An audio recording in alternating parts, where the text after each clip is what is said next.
unpacking today's headlines. This is Souls and Liberty in Depth.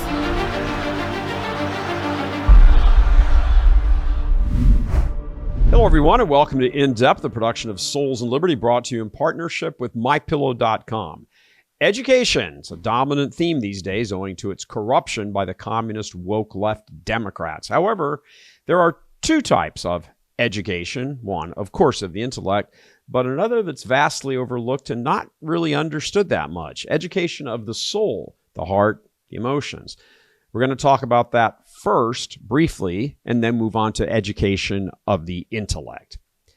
Perhaps the singular deprivation of Protestantism is the rejection of our Lord's command to worship him in the manner he prescribed. It's not about how I feel and freestyling it my way. The incarnate eternal Logos gave a command the night before he died to worship him in a very specific fashion. He even reinforced that command the evening of the resurrection with the disciples he came on the road to Emmaus. The Catholic Church has always followed that command. Protestantism ignores it. The saddest part of all of this is that it's his command to take and eat, for this is my body, drink, this is my blood. He gave that command to encourage in us an unparalleled marriage, if you were, one not even the angels can ever experience. A sharing in his actual body and blood, his DNA, an intertwining of our flesh with his. Not for nothing is the Eucharist spoken of as a wedding feast that will be fully consummated in the heavenly wedding banquet. It's why we say at Mass, lift up your hearts. We lift them up to the Lord. Love of God requires both intellect and emotions, heart. The greatest commandment, after all, is love the Lord your God with all your mind, heart, soul, and strength. To walk away and intellectually reject that truth isn't so much about defying a command with your will and mind, which it is, but the loss of the intimacy he so very much desires with us in our emotions. The church needs to set out on a truly Eucharistic mission of education and educate hearts. All right, now on to the state of the intellectual education in the United States and how things look going into President Trump's second term. Joining us now to talk about education in the secular setting is longtime champion for honest education, as opposed to communist propaganda, is Corey DeAngelis, who wrote this article a couple of weeks before the election back in November. It's in the New York Post. The title of it, Trump Could Scrap Education Department, Set Up School Choice, and Boost Education for All. Corey is also the author of the best-selling, just out recently book called The Parent Revolution, Rescuing Your Kids from the Radicals Ruining Our Schools. It's available on Amazon and, of course, all over the place. And since Corey wrote it, we highly encourage you to get it and read it. It's endorsed, of course, not just by us, but also that President Trump guy. Corey, welcome. Thank you for coming on today. We appreciate it, brother. Hey, thanks so much for having me. I'd like to talk first, if I can, about the U.S. Department of Education, the big official monolith, thing there. What is it exactly, and when did it begin, and how did it begin, and why was all that done, and all of that? Yeah, it's the Department of Indoctrination is more likely. And it started in 1979 as a payoff by President Jimmy Carter to the teachers union. In fact, it was to the National Education Association, the largest labor union in the country. It's an unconstitutional waste of time and money. The word education, it cannot be found in the U.S. Constitution. It's therefore a violation of the 10th Amendment. We should get rid of it. It should have never been born. And it hasn't improved any educational outcomes. Since 1980, since it started, things have gotten worse, hasn't gotten any better. And it has spent nearly $2 trillion since the inception of the Department of Education, just at the federal level. It comes with a lot of strings attached as well. And we could send education back to the states. President Trump campaigned on abolishing this waste of time and money once and for all. It employs about 4,400 useless bureaucrats in Washington, D.C. that take your money away from you and then try to give it back to you and tell you how to spend it.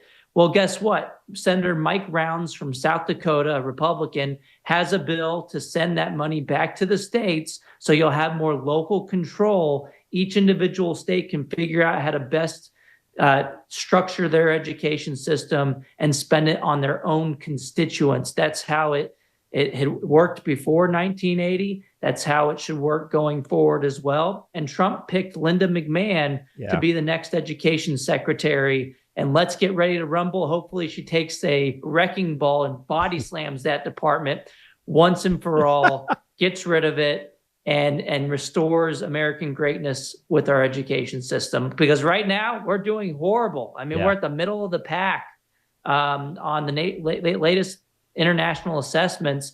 Fewer than 1 in 4 kids are proficient in math today. It's an absolute disaster. We're an international embarrassment. But Trump is giving me a lot of optimism that things are going to turn around. Yeah, and talk about the the body slam with Linda McMahon. I'm sure that's a properly chosen phrase by you.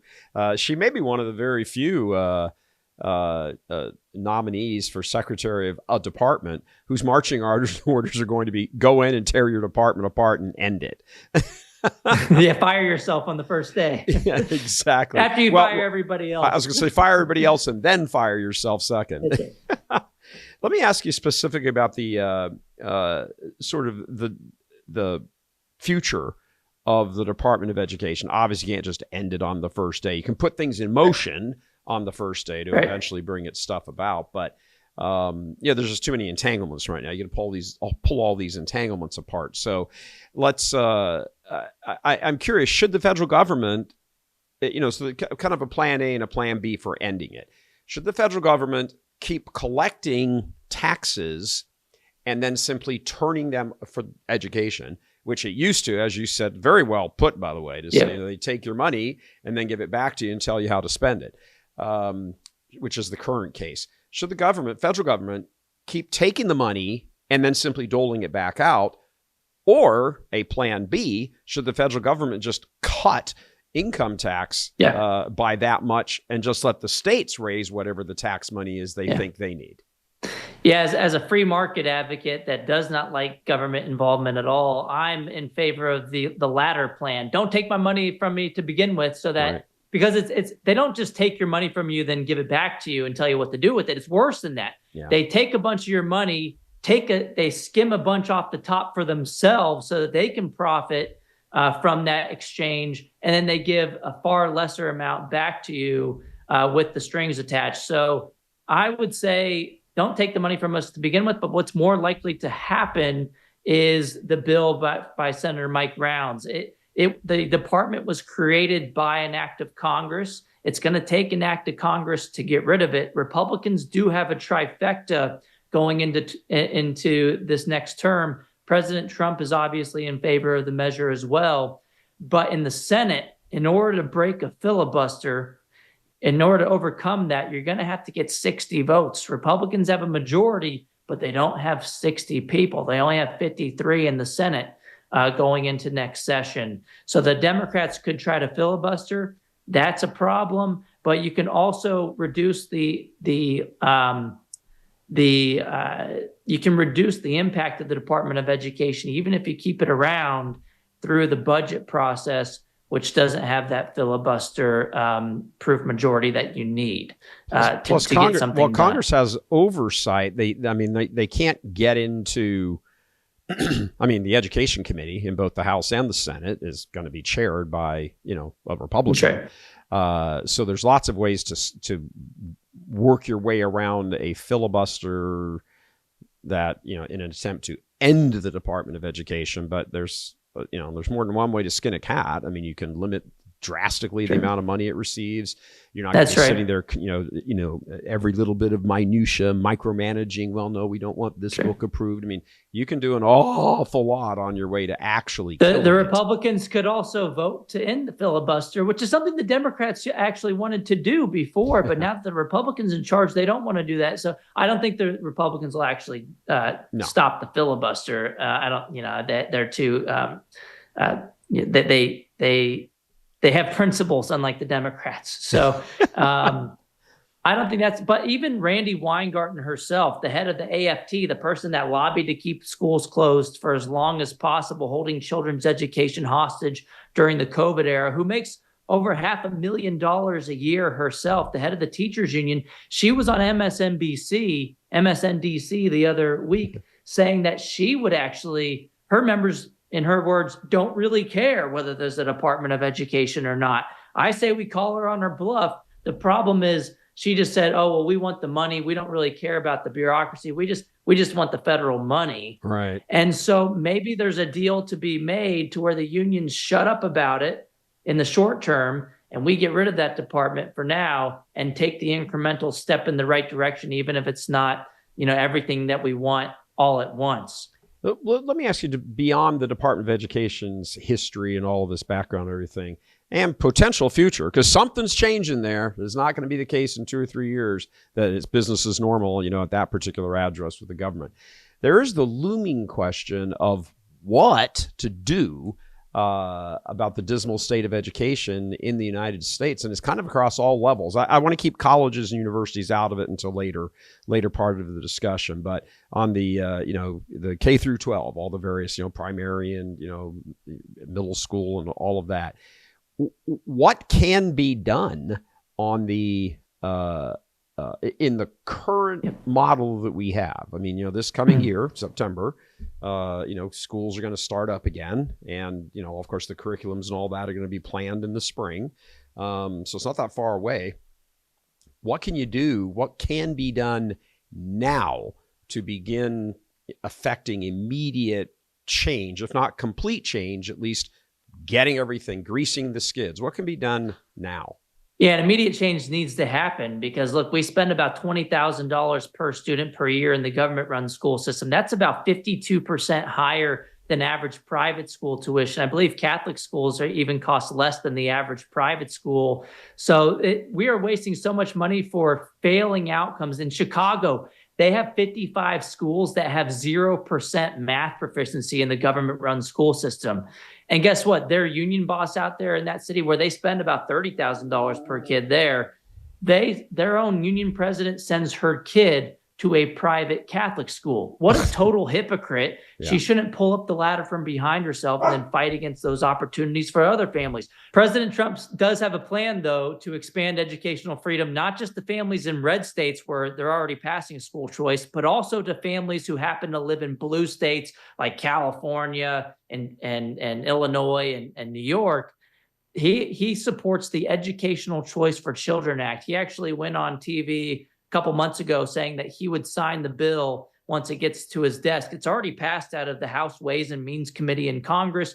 Speaker-elect Mike Johnson, who's the current speaker as well, said he supports the legislation as well. So it's the Educational Choice for Children Act, and it's a federal tax credit. It's not federal money following the student. So you can abolish the Department of Education, since this program is neither run nor regulated by the Department of Education, and you can also supercharge school choice. So President Trump can keep both of his campaign promises by signing both of these bills.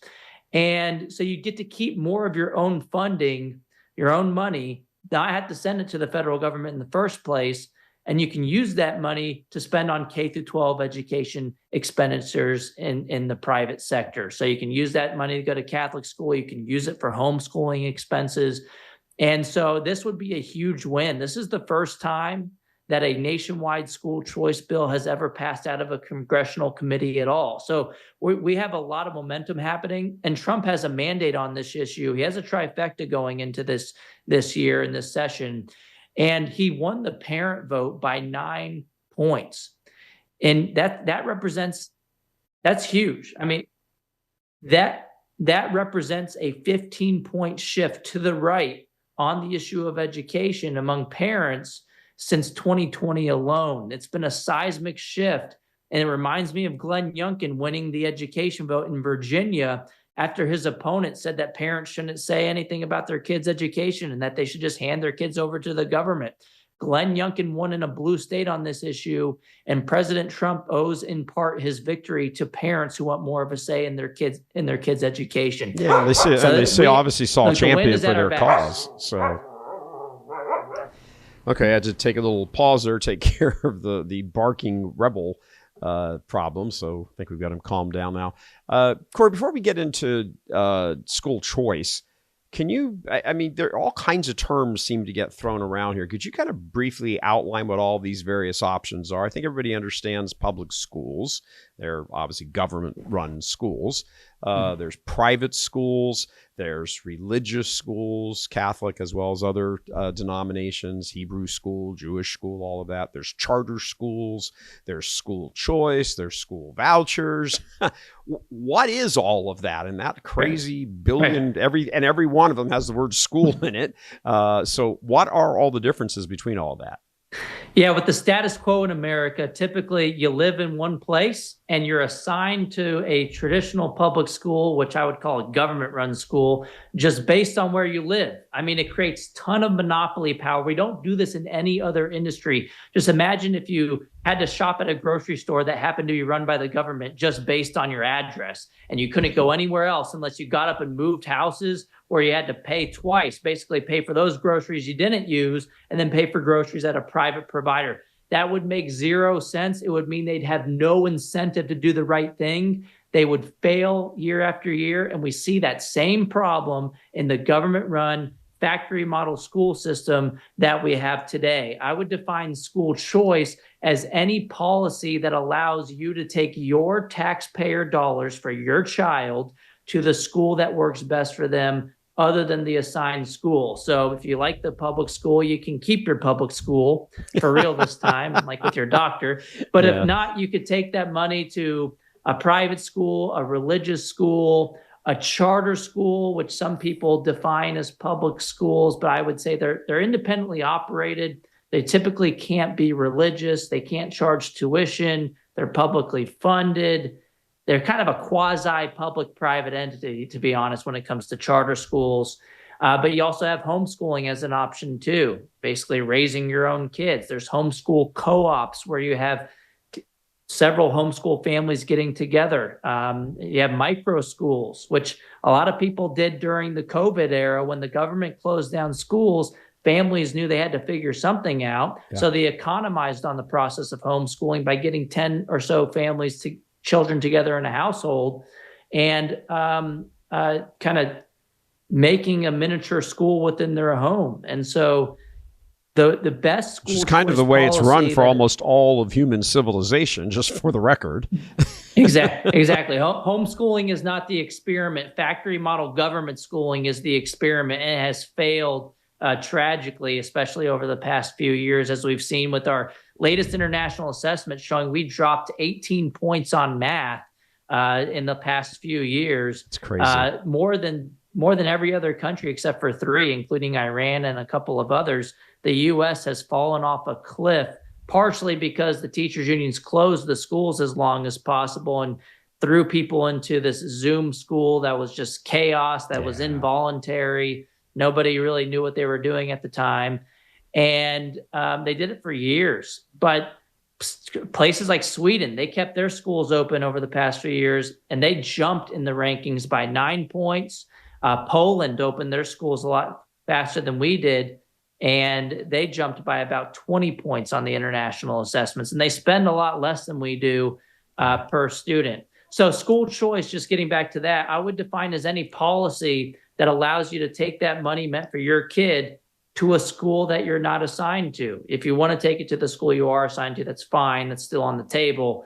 But you can take that money in the form of an education savings account that we're seeing in a lot of states now, including Arizona. You get $7,000 that would have followed you to the government school. It can go to a savings account directed by the parent, and you could use it for private school tuition. You could use it for religious school tuition. You could use it for uniforms to go to those schools. You can use it for textbooks, curriculum, homeschool activities, any approved education expenditure. You can't go use it on frivolous stuff like a big screen TV or something, even though they have TVs in public schools too. But you can't use it on non-education expenditures. They don't tell you what the curriculum has to be. That would be horrible if they did, but they don't do that. It's just broadly defined, needs to be used on education.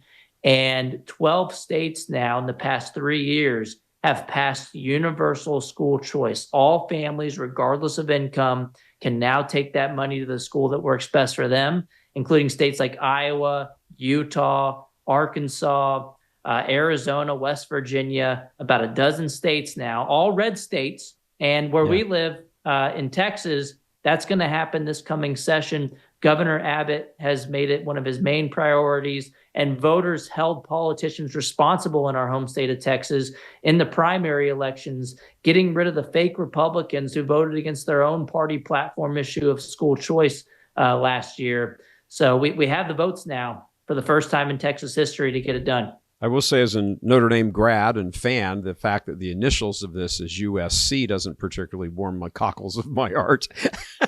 But I will say I mean, everything you've just described there seems, eminently fair. It's money being taken from you, income tax, property tax, whatever it is, and spent on your behalf. And even when you disagree with how it's being spent for your child, they tell you to screw off. So I don't think it's surprising that this almost seems like a pretty solid grassroots, bottom-up movement that's begun and been going on. I mean, you and I talked about this a few years ago in an interview, same thing, that, this is now kind of the real deal. And with Trump in office, you've got the bottom-up going on. Now you got Linda in place there at the Department of Education head of it. I think squeezing down from the top and the bottom, this is like a big pincer movement on the commie education world. Exactly. And I'd say it's actually a win-win solution. It's more than fair because, like in Texas, we spend about $17,000, $18,000 per kid per year, according to the latest data from the TEA. But the proposal is to only allow a fraction of that to follow the student, about $10,000 per kid. So, if anything, we should have the full amount. But you know how politics works. You got to work out a deal to make winners on both sides of the equation. And we can get $10,000 per student. That's about the average private school tuition in Texas. Some are higher, some are lower, obviously. And that would be a huge step in the right direction. And at the same time, organically, the public schools will up their game in response to competition. Because why? Well, when families can take their money somewhere else, the school board's not going to cut your mic off anymore by fighting against gender ideology and critical race theory. They're not going to label you as the domestic terrorist for wanting the schools to focus on the basics, math, reading, and writing. They're going to actually say, hey, that's a paying customer. I'm going to respect them. I'm going to treat them right. And I'm going to listen to them, as opposed to trying to shut them up and silence them and bully them into submission, like the National School Boards Association did with a letter to President Biden when they tried to invoke the Patriot Act to label parents as domestic terrorists. Right. They even had the FBI create a threat tag specifically for these parents. Well, guess what? When the schools listen to you, and they have an incentive to do so, test scores go up. They focus less on divisive concepts. And this happened in Florida already. We've seen this movie before. Before they expanded school choice in Florida, they were doing horrible on the nation's report card in math and reading. Well, if you fast forward to today, U.S. News and World Report ranks Florida number 1 on education, and it's not a money issue. They spend about 27% less than the national average, but 10 out of 11 studies in Florida on this topic have rigorously linked more school choice to better outcomes. It's a rising tide that lifts all boats. Well, as Donald Trump would say, some of the stuff just seems to be common sense. I mean, it really is kind of a return to common sense. You let things happen on the local level. Parents are involved. There's not this, oligarchy of, woke dictators running the show, sending the police to arrest you when you complain, all that sort of stuff. I do want you've touched on it, but I want to just sort of highlight it, give you an opportunity to highlight it. What is on the question of student performance, both interior to the United States as well as relative internationally? What have we seen since the Department of Education, really kind of got its groove on? Not like the moment it was created. Nothing happened the moment it was created. But at the first measurable impact after it came onto the scene, until today, what have we seen both within the United States and the United States relative to other countries? Yeah, the outcomes have either been flat or they've gotten worse, and we've thrown more money at the problem, expecting different results. It's a definition of insanity. Since 1970, for example, we have data on this nationwide. We've increased per student spending by 164% after adjusting for inflation. Have the outcomes gotten 164% better? No, they obviously haven't. And teacher salaries haven't gone up either. I mean, we're not putting the money in the classroom. Teacher salaries over the same period have actually only increased by about 3% in real terms. Where's the money going? It's going towards administrative bloat. Yeah, I was going to say, where's the money going? Like Randy Weingarten. Did they just keep hiring, creating new layers and new layers? It's a jobs program for adults as opposed to an education initiative for kids. They don't give a crap about the kids. If you look in Chicago, since 2019 alone, they've increased their total staffing by about 10%, but their student enrollment has dropped by 20%. In what other industry do you lose 20% of your customer base and then they go on a hiring spree? It's because it's all about jobs for the adults who aren't actually teaching the kids anything. And the teachers who are already doing a good job, they don't have any merit pay. They don't get paid based on their performance. They don't get rewarded for that. The best teachers leave and go somewhere else where they can be engineers. They can do something else, make more money, and actually compete with other employees. Whereas in the government school system, the unions protect the lowest common denominator, and they fight as hard as possible against any merit pay. And that's a huge problem. And people like Randy Weingarten at the head of the unions, they're making the rank and file teachers, the members, look bad by going on rants that are political all throughout the day, by trying to inject politics into the classroom, and by pushing for policies that just lead to more bodies in the system. Because when you're spending more money on hiring more people, that's less money for the people who are already teaching. And so the teachers aren't seeing the money. The reason the unions do this is because it means more dues paying members, means more union revenues for political activities. If you look at Randy Weingarten's union, the American Federation of Teachers, on the Open Secrets website, they track this data. Since 1990, for about 3 decades, they have data. About 99% of the campaign contributions from her union went to Democrats every single cycle. In 2024, it was 99.9% of the contribution. It's a money laundering operation for the Democrat Party. That's the only reason why you have Democrat elected officials voting against what their own constituents want, school choice that would benefit their kids, because they care more about the special interests who control them. This is why Kamala Harris didn't pick Josh Shapiro. There's a couple other reasons as well, but Josh Shapiro came out in favor of school choice scholarships for low-income kids. It wasn't, it wasn't as far as President Trump goes on the issue, but he showed that he was willing to make some kind of deal and concession to support some school choice.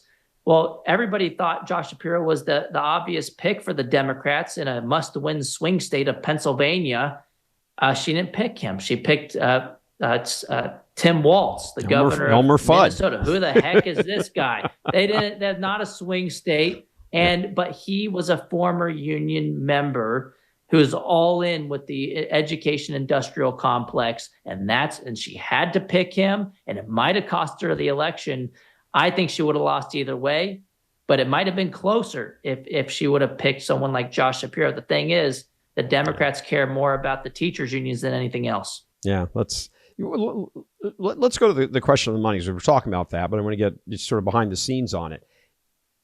The money is your tax dollars, my tax dollars. Government doesn't generate income. It takes money from its citizens. And one of those things is especially property taxes. Yes, I mean, that happens on the local level for various bond initiatives or this or that and everything else. But it's also just straight up, hey, we're taking this and using it towards education. Even a bunch of state lotteries, like in Michigan, for example, say, all the $8 trillion, billion, gazillion dollars that this raises are all going to education, and nothing ever seems to get better. So laying aside the federal tax dollar issue for a moment, and looking at the local county property taxes and how much, I mean, some of those numbers, those percentages are outrageous. I mean, I lived in before I moved down here to Houston, I lived in about a 200, call it, just a slide under $300,000 house. I paid more in property taxes because of a unique schooling situation there than I paid in actual mortgage principal and interest. It was more property tax. Over 50% of my monthly bill was for property tax. It was astounding. I paid $7,400, I think it was, a year in property taxes. And when I called up the county treasurer and then said, "What the hell is this?" He said, "Well, you got to call the Warren Unified School District or whatever." And I called them and said, "What is this? What's going on?" He said, "Well, they combined 4 school districts into one, and it's the big giant Warren Unified School District and blah, blah, blah, blah, blah." And I'm like, this is insane. I pay more in property taxes. The millage rate is higher here than it is over there in like one of the really well-to-do suburbs of Detroit. And I was like, wow, this is really a story that needs to be told. So if public schools start kind of withdrawing more from the scene, so to speak, they're not going quietly into the night, but if charter schools are popping up and people can take their kids out of these schools and take them to Catholic schools and other private schools and whatever, does that mean that people can say, my property taxes should be going down as a result? Sure. That's right. It'll definitely increase the likelihood that these additional bonds will not pass. The problem is you also want to make these bond elections aligned with the general election, because what happens today, why do these bonds almost always pass, is because they do it at some random time when nobody goes to vote. Special interests love that because they'll have low voter turnout. They'll be the only ones who show up. And you get, like, for the school board elections, like 5% of the electorate actually show up, or less in some cases. And that is special interest politics at its worst. Republicans should constantly fight to have those elections aligned with the general elections so that the general population who's paying these taxes has more of a say, and so that the unions don't have an outsized influence on the outcome of these things. This happened where I live in San Antonio. One of the biggest school districts in the state of Texas is Northside. We just passed a $1 billion bond a couple of years ago, in addition to what they're already paying. People are already paying. It is insane. They also cheated. I mean, it's illegal in Texas and in some other states for school districts to use their resources, public resources, to advocate for or against a measure on the ballot. They were doing that, and the superintendent here that was caught red-handed, I exposed him on social media. Governor Abbott responded saying, "Oh, this is illegal if it's true. We're going to investigate it." He's somehow at a young age making $350,000 a year. The superintendent, he retired early for some reason right after that investigation started. And now, voila, he is a head lobbyist at the superintendent's union at the Capitol in Austin. They fail upwards sometime, but it just goes to show you social media can be a powerful tool at holding these people accountable. They've been doing this for decades, but now we're putting a spotlight on it, not letting them get away with it any longer. And when you pass school choice and you can save taxpayer money, if the schools have fewer kids in them, well, your property taxes shouldn't have to pay as much for those schools. And in fact, EdChoice, which is a national school choice organization, they summarize all the evidence on what happens in response to school choice policies. They look at the financial effects too, and 68 of 73 studies that exist on the topic find that school choice saves taxpayer money. It's a no-brainer, really. I mean, like in Arizona, they passed this. The government schools spend over $14,000 a kid. The scholarships are half that amount, about $7,000 a kid. Well, duh, of course it's saving taxpayer money. You shouldn't really need a study to show that 7 is less than 14. I mean, unless you're doing Common Core math or something, I mean, it's not. Which it's if not Common Core math, rocket it might science. actually be Exactly. 14, might actually be less than 7. And two plus two equals 5 in some of these public schools today. I mean, with the woke mathematics going on, it's just, but it really isn't that hard. And so there are these other side benefits to school choice that people don't think about immediately. Obviously, you can get a better education. The public schools improve because of competition, but this should also increase the likelihood that bonds will not pass, and taxpayers should get some of that money back. Yeah, they should. Absolutely. I mean, it's horrendous. It's horrendous when you think of, for example, senior citizens who are, for the most part, obviously there's exceptions, for the most part, living on a fixed income, and they've paid their mortgage off. And then every year, the amount of money to remain in their house they have to pay increases because of all these shenanigans and this constant stuff. I mean, is it really your property? If you have to pay property tax? You're renting your property from the government, and they can take it away from you if you don't pay this tax that you didn't consent to. It's horrible, and the schools are the main problem with this, and they're not even educating kids. And if you don't have kids, or if your kids are out of the school system already, you still have to pay into that. Yep. And about 90% of your property taxes are going to the school system that you might not even use. Yep, absolutely. Let me shift gears if I can for a second here, Corey, and I want to talk about kind of the natural law morality that has been driven out of the schools. Now, it didn't all happen at once, obviously. A lot of people were sounding the alarm bells with the, prayer in public schools being banned by the, SCOTUS decision back in the early 60s, 61, 62. And, but ever since then, there has been this kind of, they call slippery slope a logical fallacy. I don't think it's a fallacy. It seems to happen across the board. And I'd like to propose something that I believe and then get your response to it. There is a spiritual aspect, dynamic. Actually, it's the superior dynamic of human beings. And that spiritual dynamic plays out in our intellect, in our emotions, our entire lived experience. And there is obviously God, a good God who wants the best for his creatures, his creation, his children. But there is a malevolent being, not just a force, a being, a personal being, devil, Satan, Lucifer, whatever you want to call him, who wants to destroy God's plan for man. And for him, it's a 10,000 front war. One of those fronts is education. If he can get in and twist people's intellects, like he gets into other aspects of people's lives, like twisting their emotions,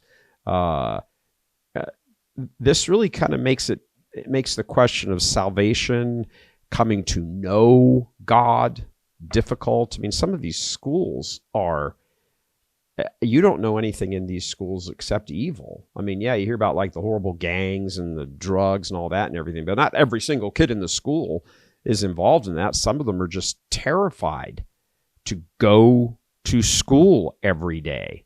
Violence, knifing, shootings, drugs, being beat up. I mean, everything. And that's got to warp their sense of a loving God when they never really see an example of it. And then they sit in class and they're told, hey, Bobby, you can earn, that's whatever. Hey, Richard, you can be a girl. Hey, Mary, you can be a boy.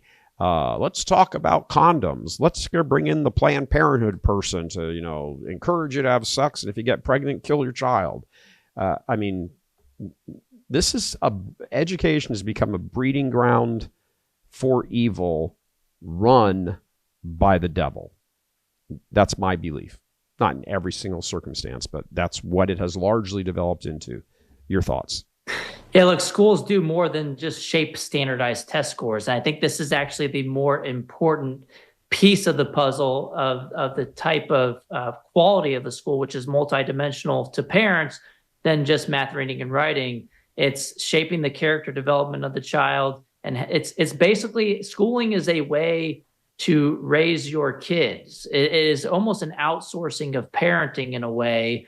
And, I think homeschooling is you just raising your own kids, right? And private schooling, at least you get to choose that community that's most aligned with your values. And it's better than just shipping them off to the government where you don't know these people and they might be vehemently against your values, and they're going to teach your child to hate you and hate your way of life. So Bodie Baucham said it best: we cannot continue to send our children to Caesar for their education and be surprised when they come home as Romans. I mean, the radical left has figured out that they don't even have to have their own kids anymore. They can shape the direction of our country and shape the minds of other people's children by infiltrating the government-run school system, and they can continue this leftward drift by focusing on gender ideology, critical race theory in the schools, divisive concepts, pushing their left-leaning agenda into the classroom. And so when we look at the failing test scores, it might be because they're spending those additional dollars on diversity, equity, inclusion. They're spending that money on their political pet projects in the schools. They're not concerned about teaching your kid how to read. They're concerned about brainwashing them in their socialist worldview, which is a huge problem. But we are racking up some wins. In our home state of Texas, they passed the Bluebonnet curriculum, which opponents call a Bible-infused curriculum. Good. But you know what? There's no such There's no such thing as a curriculum neutral school. Somebody's bias is going to be included. But the question, the answer, the solution to this problem is that parents are in the driver's seat. They need to be the ones who determine the upbringing of their own children. It's their kids. It's God's kids. It's not somebody else's kids. It's not a bureaucrat's kids. Right. And so I think President Trump is right, and most people agree with his sentiment that the parents need to be the primary decision makers for their own children. Absolutely. They're the primary, that's an echo of Catholic teaching right there. Parents are the primary educators of their children. And part of the education can't be your kids 24 hours a day, obviously. So, when you put them into a school, into a learning environment, an educational environment, you should be the one to decide, which environment that is. And, I mean, I'm a product of Catholic schools from, 4 years old in England, right up to graduating from Notre Dame and then going and getting my theology degree and everything else. So I know that on the when the children are still children, minors, the involvement of parents on a Catholic school level, this is probably true in other non-public schools as well, non-government schools as well, but the involvement of parents has always struck me as being very noteworthy. The Catholics, for example, Catholic school parents don't, they don't have to, not earn as much money as anybody else. They live in the same economy and the whole bit, but they always manage to find time for meetings and being involved in the school and the school plays and all that sort of stuff. They show up, and the kids see a partnership, I guess it were, best way to describe it, between the school, who the parents are paying for directly, and their parents. And, if you're a kid, you're kind of looking at these two big things over you, your teacher, your principal, if you're back in the day like I was, sisters and nuns and brothers teaching you, and your parents, and them all forming kind of a united front. This sends a very powerful message. Unlike, a parent who sends their kids to some public school in the middle of the inner city. And sometimes you got to wonder if your child's even going to come home alive, or you're going to get a call from a hospital. And this is exactly why the school choice revolution has been unleashed over the past few years, because the teachers unions, when they fought to close the schools, they showed parents what was happening in the classroom over Zoom school. Now we're exposing them all over the place on social media. Even though the schools are open, the problems are still there, and the spotlight is still being put on those problems. But parents before who thought their kids were in a good place because they had an A rating on their report card or the state gave them an A rating. They're starting to see, these same parents, the school system isn't as what it was all cracked up to be. It's not as great as I thought it was because of X, Y, Z, because I want to raise my kids the way I want to raise my kids. And they didn't know a lot of this other stuff was happening. So I think parental involvement has spiked, and the coalition fighting for school choice has broadened over the past few years, not just low-income families assigned to objectively failing schools in the inner city. Now it's all over the place. You have a more diverse coalition of people who are seeing that are politically advantaged now as well, who were assigned to quote unquote good schools before. They're fighting for school choice now. It's why we've had more advancement on the issue in the past 3 years than in the preceding 3 decades. And I think another side benefit is when you have school choice, when you can take your money to the school that works best for you, that will by definition increase parental involvement, because now you have a stronger incentive to do so, to become engaged. Because now, instead of just looking at another school and becoming depressed about it because you can't afford it, now at least you have that economic means to get there. And as taxpayers, we're already spending the money anyway. So this isn't increasing any government expenditures, but it's also empowering parents at the same time. Absolutely. Well said. All right, we're going to take a little quick break here, Corey. And when we come back, I want to ask you about teachers. I mean, can't be all the teachers in these classrooms who are, happy to be Marxists. There's got to be some sort of quiet, going on the part of many of the teachers, I would think, at least some of them in public schools. Just want to remind our audience, if you like what we do here, how we talk about things, we take these issues, we make them not just policy issues, but always weave in the spiritual, the natural law, the philosophical, all of that. So we can broaden the discussion, because we're not just body, we are also soul as well as body. We'll be right back. Just like all of you, I had problems sleeping. I had tried every pillow out there and nothing worked. I'd flip-flop all night, use my arm for support, and fall asleep, or I'd wake up with a sore neck or maybe a headache. Well, quality sleep comes from keeping your neck straight at night. You have to fill in that space between your head and your bed. That's why I invented MyPillow. MyPillow's patented fill adjusts to your exact individual needs, and it doesn't matter if you sleep on your back, stomach, side, or any combination of all three. When I got MyPillow, I'm asleep almost immediately. I stay asleep at night, and I wake up more well-rested in the morning. So go to MyPillow.com or call the number on your screen. Use your promo code to get Classic King MyPillows for only $19.98. Queen size just $18.98. Standard Classic MyPillows only $14.98. That's right, only $14.98. Plus all orders $75 or more ship absolutely free. All right, welcome back. Our guest today is Corey DeAngelis. By the way, in case you haven't figured it out, his last name means of the angels. And he is certainly an angel to America's education system. And I would say finally probably has the upper hand. Fought long and hard for it. But so, Corey, I want to ask you, with many of the long-established Democratic groups, various unions, the AFL, CIO, Teamsters, all that, now moving toward Trump, maybe not in a majority, but certainly significantly. Is there any chance we might see something similar among rank and file teachers? It seems like surely there have to be some, maybe even many teachers who are sick to death of the garbage going on in the classrooms that they have to come in and deal with every day. Any teachers kind of quietly, secretly MAGA? Yeah, you know what? I actually did some opposition research of Randy Weingarten, who's the head of the AFT, one of my arch nemesis in the fight.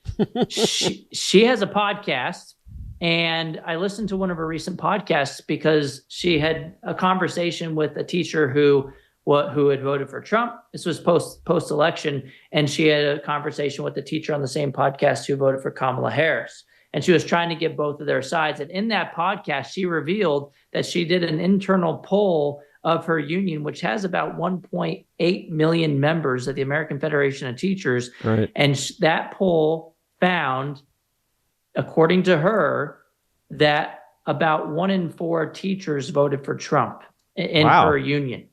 Now, these aren't just all types of these are union members, and this is in Randy Weingarten's union, and that slices their influence down from 1.8 million to about 900,000 because 25% cancels each other out.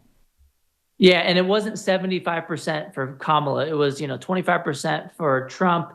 I think she said like 60% for Kamala, and I think there was a whole bunch of others, or maybe they didn't vote or something. Right. But it was closer than you'd expect, and that's far different from her union's campaign contributions. That 99% of those contributions go to Democrats, and she kind of changed her tune on that podcast. And who knows? Maybe the numbers were more favorable for Trump. We didn't actually see the poll. That's just what she said and what she was willing to admit on the podcast.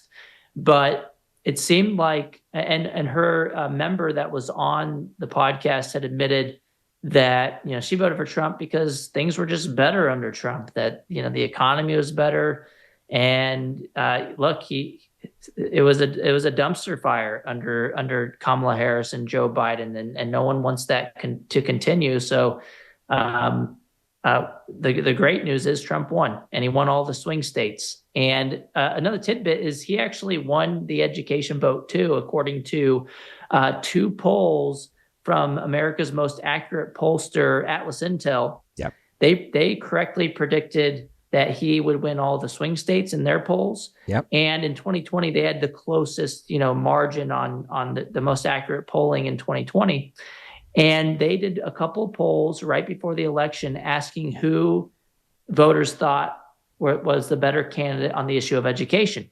And Trump won both of those polls. He beat Kamala Harris on education, which, for you and I, it might seem like, oh, of course, he's the better education candidate. But that's a seismic shift relative to the past couple of decades.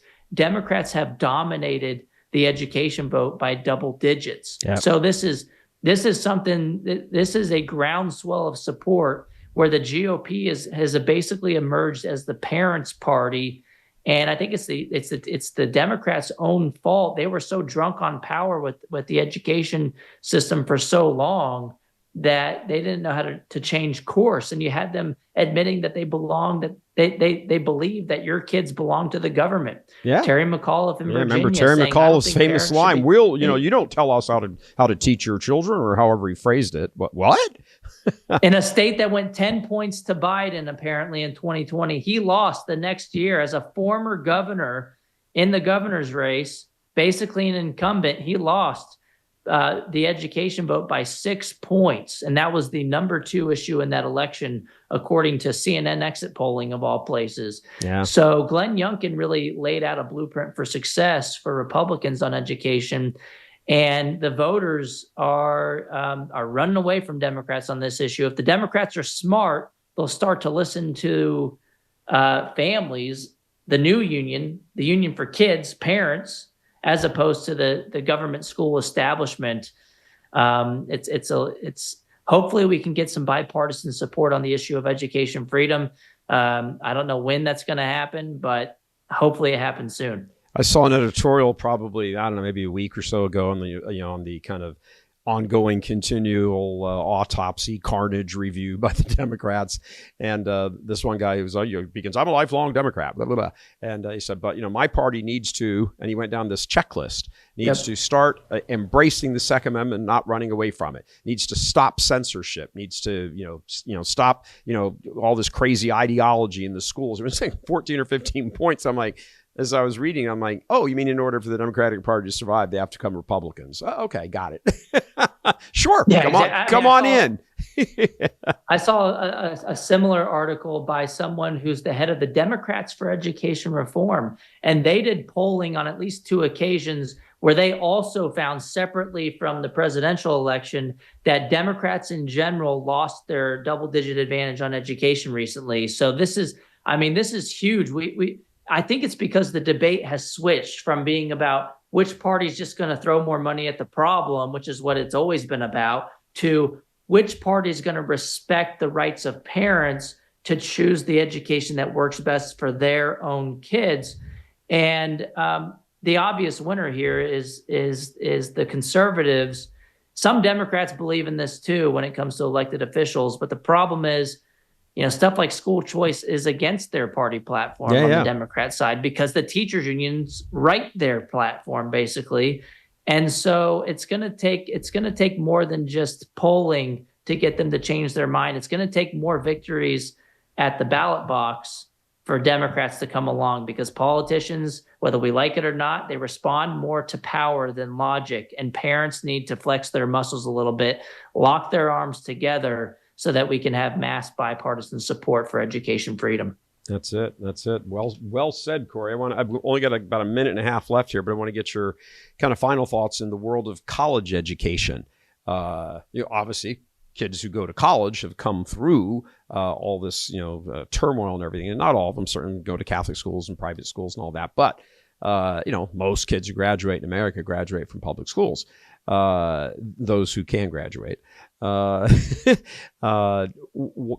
do you see this going on here on this local child school level, and changes going on there, eventually matriculating up into the colleges? Yeah, it's all connected. You see these protests on college campuses when it comes to Israel and other, policy debates. They didn't get this way out of nowhere. I mean, it all bubbles up from the indoctrination that happens at the K. It's not like you graduate high school and all of a sudden you become a social justice warrior when you step your foot. I mean, obviously the indoctrination continues through the college years as well. I mean, you look at polling at Harvard, for example, where they're having a lot of these problems. The latest polling from Harvard Crimson, which is a student-led newspaper out there, found that I want to say like 95% of the professors there that responded to the survey were left-leaning, whereas only about 3% that responded said that they were conservatives. And there's probably a bias in the survey skewed towards inflating conservative numbers, because maybe they'd feel like there would be some sort of pushback on campus from them if they admitted doing so. Perhaps maybe if they thought that information was going to leak to the public somehow. So. Yeah. That is just extremely lopsided, where, in a country where we're basically 50-50 on ideology and we have a bunch of independents, for a so-called elite institution to be, 95 to 3 to 5. I mean, that's just insane. Yeah. And it doesn't reflect the ideological diversity. They want diversity for everything else. They don't want ideological or thought diversity, which is supposed to be the meaning of higher education. You're not supposed to be teaching kids to become activists. You're supposed to be teaching these young adults to be able to get a job and to be able to compete in the world of ideas. And how to critically think point of the university. Question. Exactly. Yeah, all sorts of things like that. Corey, just want to say, when I graduated from Notre Dame in '83, and it was relatively conservative. Then there were some crazies and all that. There always will be, because it was higher education. But by the time you got to the mid to late 90s into the early 2000s, I mean, Barack Obama went to Notre Dame for the commencement speech almost 16 years ago. Standing ovations, the whole bit, and everything else. Notre Dame did a poll of the student body in this last election, and Trump won. 52 to 48%. Now, not every single student, was in the poll or whatever, but you can see the pendulum. It was over here when I was there 40 years ago, and then it went kind of crazy, and it certainly does seem that it's in the process of swinging back. And Notre Dame was a pretty liberal, maybe not out and out Marxist communist, but it was certainly not what you would consider your big mass going, holy rosary saying procession stuff going on a private Catholic campus.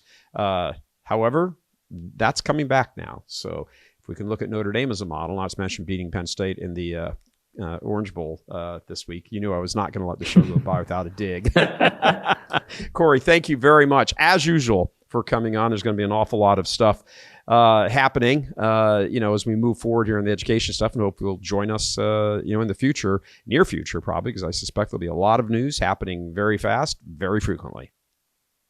Absolutely. Lots of good news. Thanks for having me, and I look forward to joining you again soon. All right. Appreciate it, Corey. That's it. Thanks very much, everybody. If you like what you see here and what you hear here and what we do here and everything, please feel free to click on that donate button for us and, help support what we do here. It's Takes a lot of work, but it's more than worth it because we get to have discussions of a kind that most people don't have, always relating to the spiritual as it mingles in the temporal. That's it for today. Coming to you from Houston, Texas, I'm Gary Michael Voris.